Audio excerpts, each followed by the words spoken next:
Scientific ব্যাখ্যা দিতে পারবেন, কিন্তু এইটা সাইন্টিফিক ব্যাখ্যা আমাকে দেন যে এটা কিভাবে হয়। আমার কাছে এটা অবিশ্বাস্য, এটা অলৌকিক, এটা আসলে এখানে কিছু না কিছু আছে যে এরকম হচ্ছে। তো আমরা এখানে এক ভাইয়ের সাথে দেখা হয়ে গেল, ওনার কাছে আমরা এখন জানতে চাবো, যেহেতু উনি এখানে থাকেন, যে আসলে এখানে ভাই যে এই জিন পাহাড়ে কি আসলে জিন আছে?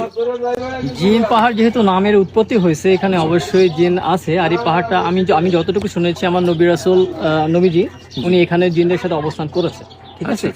এটি এমন একটি স্থান যেখানে অলৌকিক কাহিনীর মিশ্রণে সৃষ্টি হয়েছে ভয় এবং অবাক করা এক আলাদা জগৎ, যার নাম জিন পাহাড়। আপনারা দেখতে পাচ্ছেন যে এখানে সেই জিন পাহাড়ের রাস্তা শেষ হয়ে গেছে, এটার পরে আর রাস্তার কাজ করা হয়নি।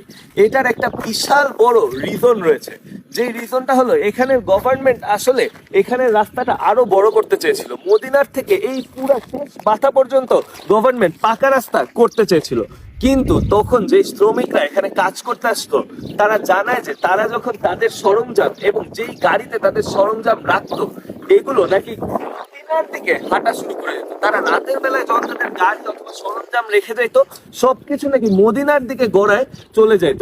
এই ব্যাপারে তারা স্থানীয় নেতাদেরকে জানায়, আর স্থানীয় নেতারা তখন সৌদি রাজাকে জানায়। সৌদি রাজা যখন এখানে এসে নিজ চোখে এটা দেখেন, তিনি অবাক হয়ে যান এবং তিনি এই রাস্তার সকল কাজ বন্ধ করে দেন। তখন থেকে শ্রমিকরা বিশ্বাস করা শুরু করে যে এখানে আসলেই জিন আছে, এবং তারা স্থানীয় লোকদের সাথে কথা বলা শুরু করে এই ব্যাপারে। স্থানীয় লোকরা কনফার্ম করে যে আসলে এখানে জিনের বাসস্থান, আর তারা এটা পছন্দ করে না যে কেউ এসে এখানে কাজ করুক অথবা কোনো মানুষ এখানে ভিজিট করতে আসুক।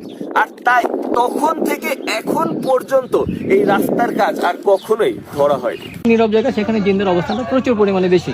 আচ্ছা, আর এখানে এই যে যতগুলা পাহাড় দেখতেছেন, এগুলা এখানে এরপরে কিন্তু কোনো লোকাল নয়, এটা